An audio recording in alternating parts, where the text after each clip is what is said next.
From more superhero movies to down-to-earth dramas and everything in between, here are all the movies that are set to blow you away in summer of 2019.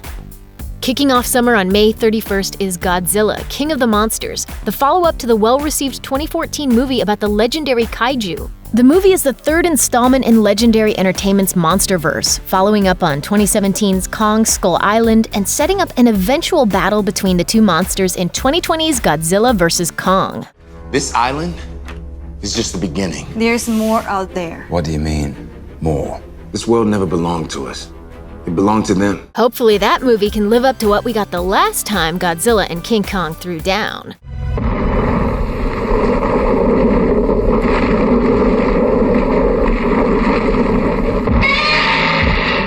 On top of bringing back characters from the 2014 Godzilla, the sequel is bringing in a roster of fan-favorite actors, including Stranger Things' Millie Bobby Brown, Bates Motel's Vera Farmiga, and Friday Night Lights' Kyle Chandler. Together they play a family swept up in the crisis that the monsters of the title cause, adding a human element to what promises to be a larger-than-life slugfest.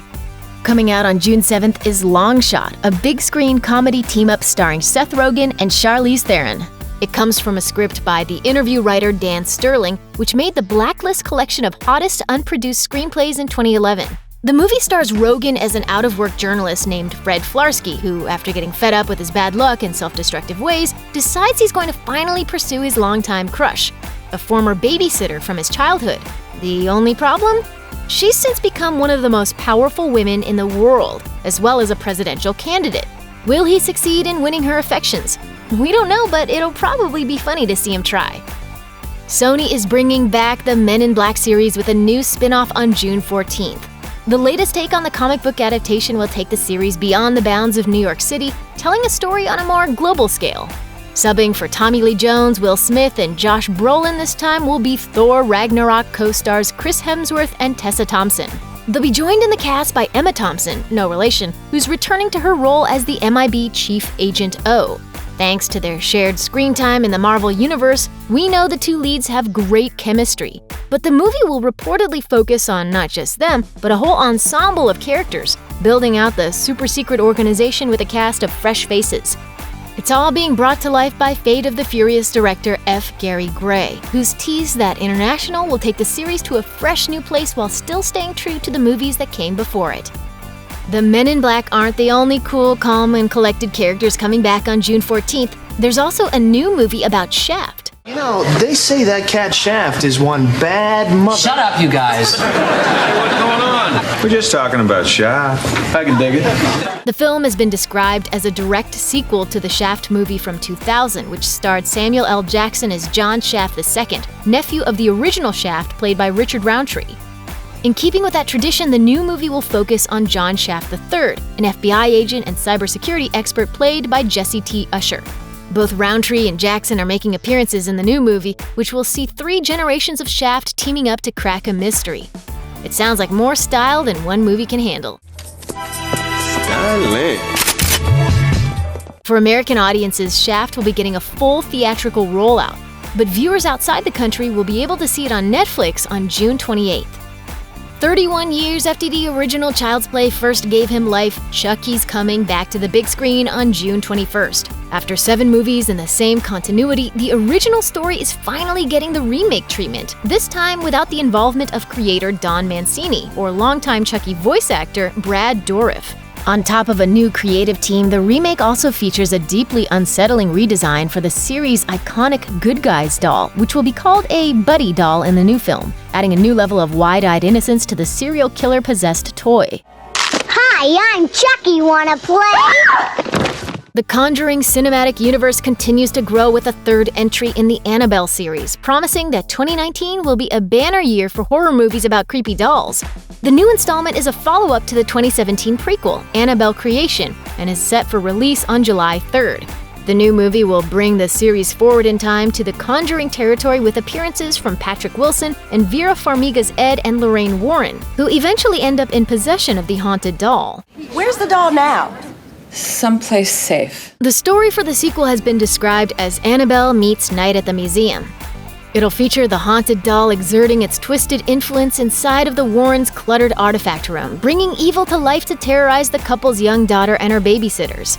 In other words, it's time for the Warrens' kid to take up the family business of hunting demons this summer, whether she's ready for the job or not.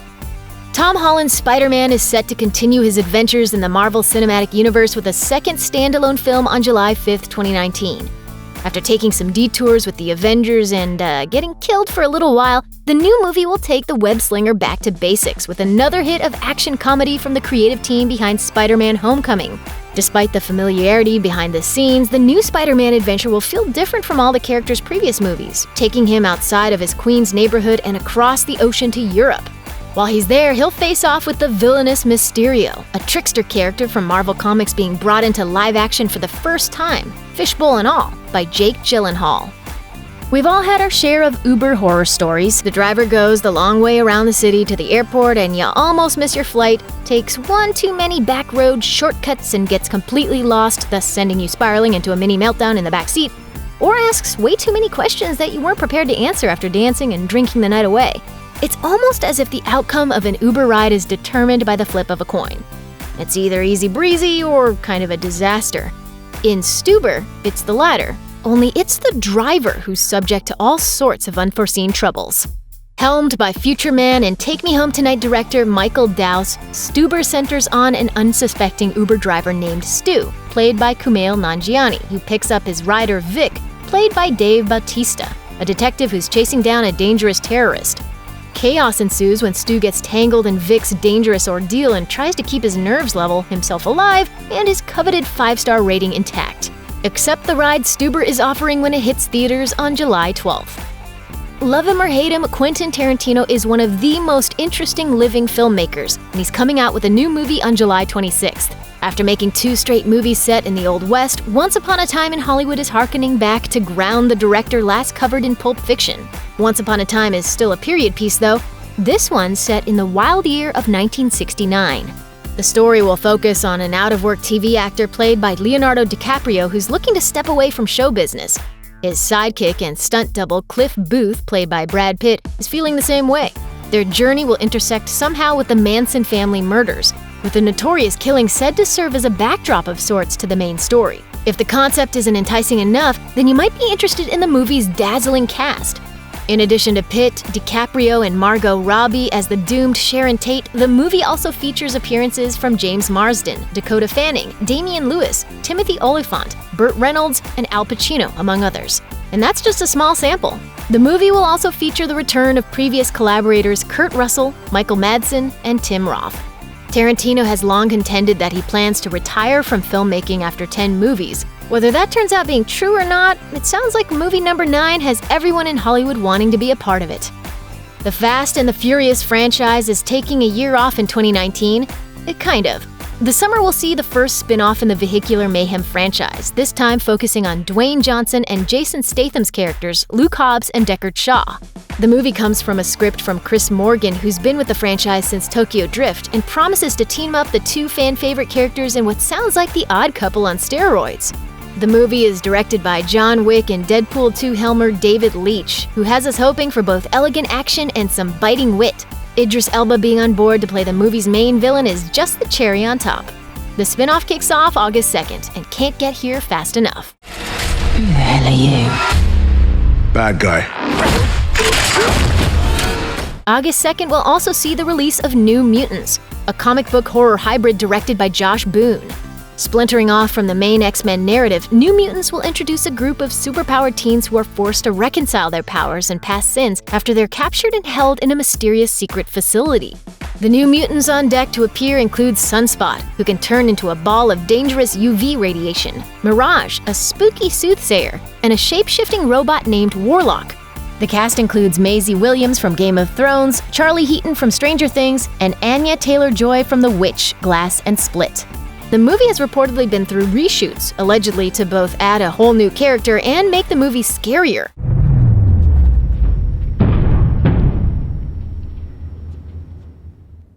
Whatever the real reasons behind the pushback, the film still looks interesting and will hopefully bring something new to the crowded superhero genre as the summer draws to a close.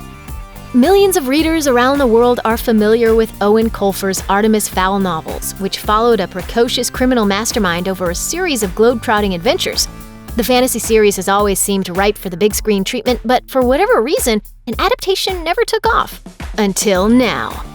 Walt Disney's cinematic take on the first 2 books is being directed by Kenneth Branagh, known to mainstream audiences for his work directing Thor and Murder on the Orient Express.